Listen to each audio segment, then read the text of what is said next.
And recording. Alright, come here. Come here. Come here, Tucker. This is tachometer, easiest kind installation. So as you can probably see, I've bolted this tack through the inside to this bag, which sits right here. So it's gonna be in a perfect place. I had to take off all these panels, which I'm gonna obviously show you how to put back on, but I've got to run the wire first. This bag sits right here. I'm actually gonna go ahead and hang it from the handlebars the way that it's gonna be long term, just so I've got the wire in the right place. So there's the bag. That's how the bag's gonna sit. So now the tack wire, it gets wound around the ignition coil 4 times, or the starter plug wire, I should say, 4 times. And I brought the zip ties out. So the wire, this is a Ruckus, 2017 Ruckus, probably from the description, you know. So all you do, hey Tuck, come here, come here, come here, come here. You're so adorable. You gotta get on camera. Look at the camera. Come here. Look at the camera. Look at the camera. Hey, camera. Such a good boy you are. This is Tucker. He's our Chihuahua, and he is the bomb. Ain't he? So adorable and sweet, and just took a dump that Mommy had to go and collect with a bag. So anyway, here's your spark plug wire right here. There's a little panel in the floorboard, I guess, that you can take off to replace your spark plug, but I was trying to wrap this around the coil and everything, and it was pretty much impossible to do with just this tiny little hole right here. So I took the whole floor panel off, the whole seat off, and the battery cover off, which once you've done it once or twice is actually quite easy. It really took me in less than 5 minutes to do with the power drill. But you got your spark plug wire right here, and all you're supposed to do is wrap this around your spark plug wire 4 times. This is like a $14 tachometer. You can get it from a lot of places. I got it from Amazon. So you wrap it 4 times, and when it sits around the spark plug wire, you want to do it right above this rubber seal. You want this? Right above this rubber seal right here. So you've got 4 coils of wire, like so. And that may not be close up enough, so I'm going to grab the camera after I zip tie this.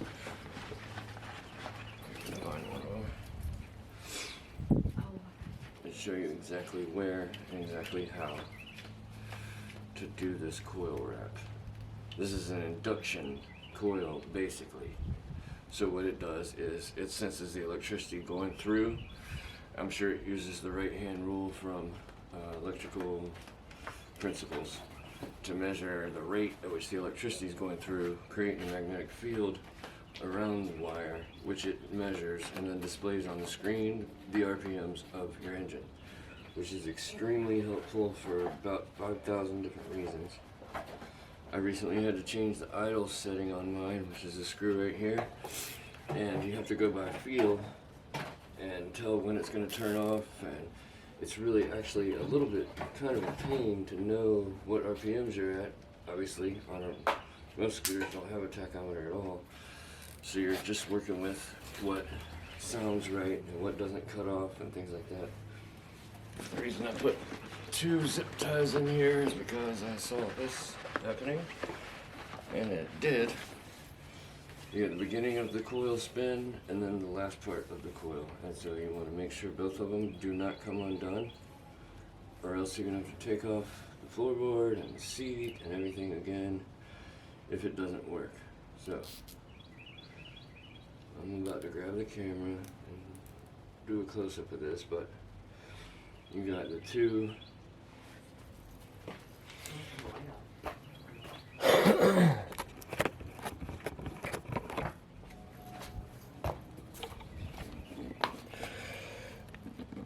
so you can see it's wrapped around the spark plug wire 4 times. You can see that it is 4 full wraps. And then I got this zip tie holding the beginning, and this zip tie kind of holding the end and the beginning of the wire. So that is, this right here is a spark plug wire. It normally sits right here. And of course I didn't actually think about, yeah, it's not gonna be a problem. Okay, I didn't think about the fact that that floorboard has to go back on here. So there's a spark plug, it goes right back on that. Since I got lucky and have enough wire, it's not gonna be a problem, but I didn't really think about the fact that it shouldn't really go above and then back below. It should just come through here. But it's not gonna be any kind of issue. So in a perfect world, you probably would tape, I'm thinking, kind of tape this wire down all the way around here, which I'm probably gonna go grab some duct tape and do. But it doesn't exactly need it, because this floorboard is just gonna go on top of that, and then it's just gonna sit right here in this little channel. And I've already got it run behind. The battery box is gonna go right here. And it's gonna hold this wire all the way down, and then it's gonna run into the floorboard, down here and around, and it's done. So the only thing that we gotta do to make sure that it's working is to pull the little battery separator strip. If I can still find it. You know, little thing they put between the 2 contacts in the battery compartment of all electronics so the battery doesn't run out on shipping. Probably should have pulled it before, but didn't. So you can probably see it right there, maybe. I'm gonna have to put the camera on the stand again. And there's 2 hands for this.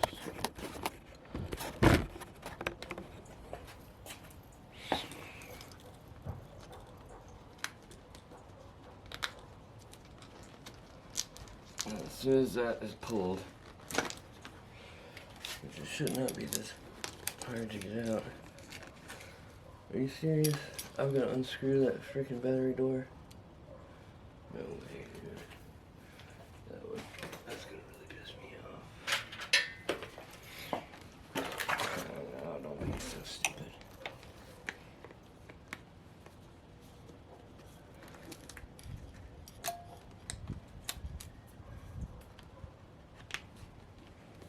Alright, wasn't as bad as I thought. Yeah, I don't want to do that again. Alright, so it just turned on, and of course I don't have a key on me, naturally, but once the engine's running, it's gonna, I have to go get a key. Stupid. Alright, key retrieved from key place, whatever that means. I've got a dead battery, so. Oh! I just started with a button. Like I pushed the button in to kick it, and it just started. I heard it as you said. Holy fuck! The jump sound. 1980 RPMs. Holy shit! So not only did it work, but I fixed the electrical problem too. I didn't even mean to. Wow. Okie dokie. Well, that's awesome. Didn't see that coming. This is my idle speed. It's obviously way too high. This is why a tachometer is so important. Because I never would have known it was actually almost 3,000 RPMs idling, which is insanely high. Sound high. But that's so it wouldn't turn off. Right. And I knew it was a little high. I didn't think it was that high. It's for a learning opportunity.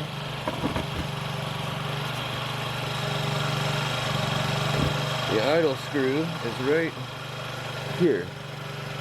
And it's really turning the screw. And for anybody who wants to know, this little hole right here, you don't even have to take the seat off. And this hole right here is a vertical line straight to this idle screw.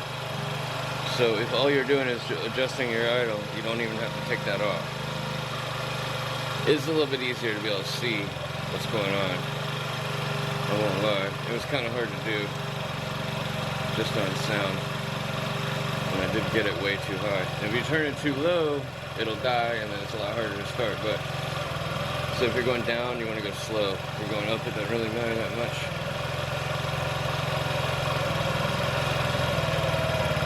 Alright, so I'm getting close to losing. There we go. Alright. It's getting there. It's just under 2,000. Sounds like it's about to drop out. 17, 18, 16, 2,000.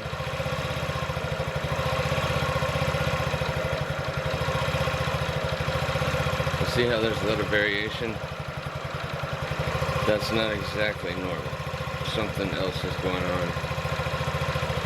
Gonna have to figure that out. But that's pretty steady right there. It sounds good. It sounds like what it sounded just about new.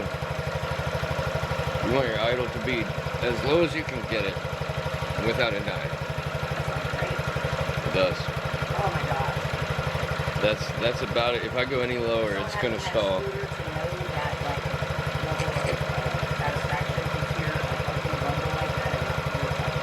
And it's steady, which is surprising, because I thought there was something else wrong and there might not be. It might just have been the spark plug. You had to have a 6-scooter in the past to get the joy of that sound. I am sharing it right now. That is just awesome.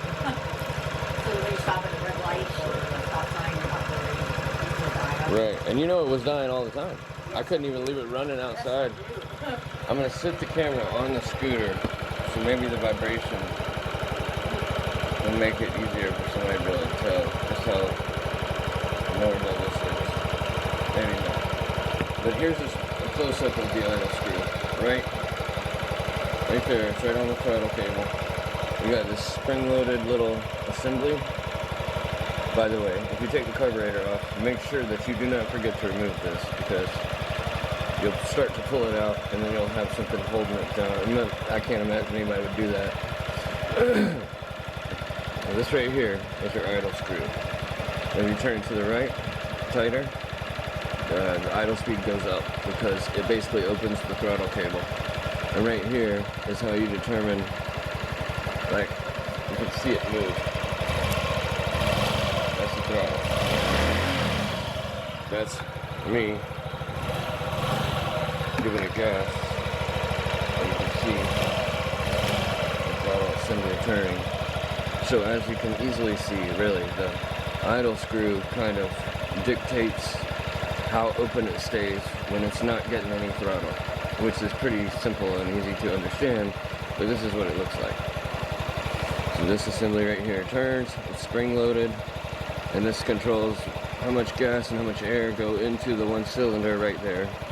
This is the carburetor, and this is the actual cylinder, the main cylinder of the engine right there. That's the valve cover. So if you were going to do like timing changes or valve gapping or any of that stuff, this is where you'd be doing that. Trying to think of anything else. Oh, I got this off. Obviously the gas tank's a pretty simple one.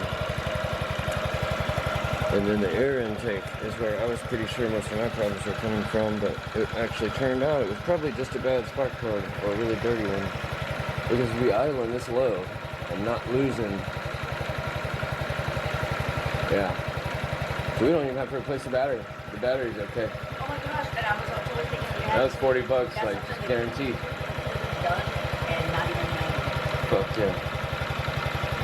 That's good shit. So if anybody can't tell what just happened, I went to hold down my push button and the brake so that I could kick it like I've been doing for the last 12 months, and it just started. It shocked me.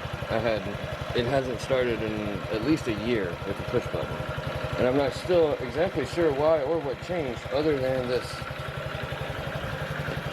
brake light cable in the left handlebar has been pulled out from right here where it goes, where when you hold down the brake, it connects this circuit, right? It connects these two together, and you can probably see it from here, the brake light come on. Yep. I don't know if y'all can see that. I can see it.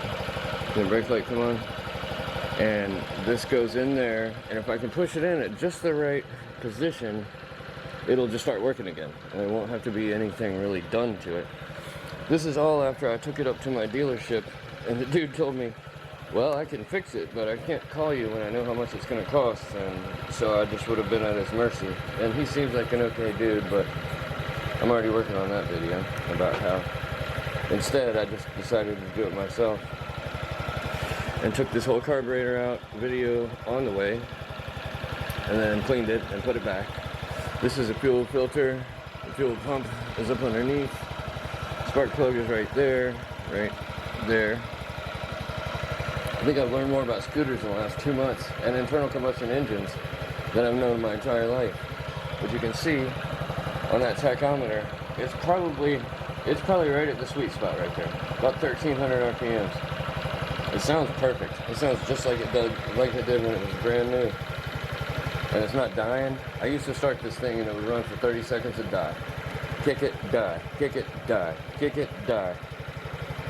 And I wasn't sure if it was really the battery or something going on with it. Had to have some kind of alternator or it wouldn't be able to recharge.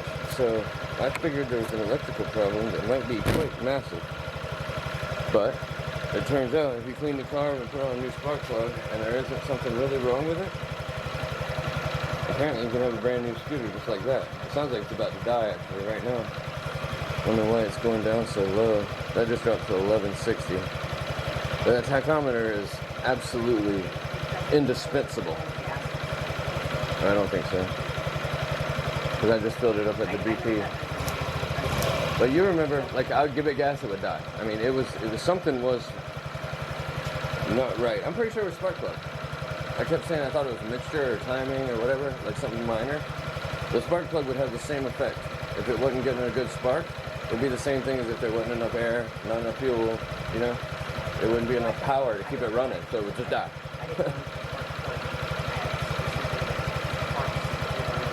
Yeah, every single time the valve opens, it sparks, like 30 times a second. Extremely vital. It's only $8, but very vital. Like without spark plugs, there would be no car. You know, there's nothing that can perform that function other than a spark plug. Like when you take one out, there's engine oil on it. It's in the actual cylinder with the gas and the oil and the air. I'm glad you said that because that might, I mean, that might help. I had never even really thought about that before.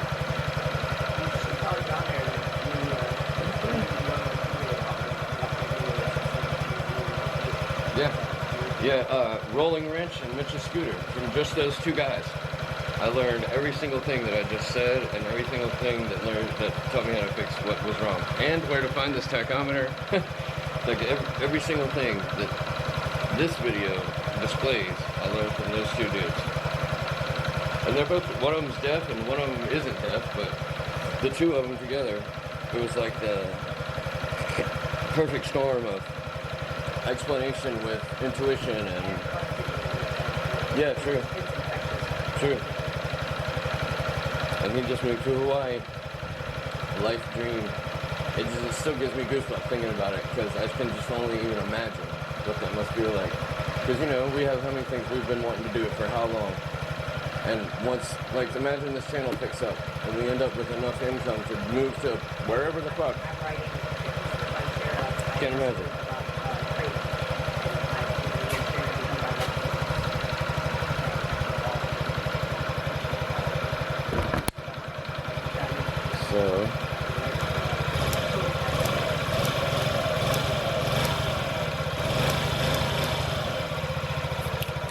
So I'm going to go ahead and fill the engine. It sounds like it's just about, it might be just a tad too low. I really don't want it dying. So I'm going to turn it up like 10 RPMs. There we go. That's 1380 to 1420. So very, very small. And I really don't know. This might be very high for a scooter idle. It doesn't sound like it to me though. That sounds about right. It was about to drop out at 12, so even if it's too high, it's still what it needs. But the whole point, the only reason I really brought the camera up here at all was to show putting these plates and seat and all this stuff back on. So I'm gonna go ahead and kill it. I can't believe the starter works again. It's unreal. Unreal. I did not see that coming. It sounds so smooth. I love the scooter. I was not going to try it. Now we can tell about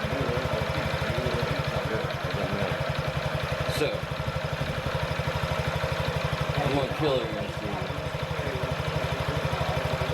Even if you don't think about the time you moved on it, but I think about that. I'm like, I wonder if I could take advantage. Well, those first 600 miles are the break-in range. You gotta buy food. They don't deliver it. Not back then, they didn't.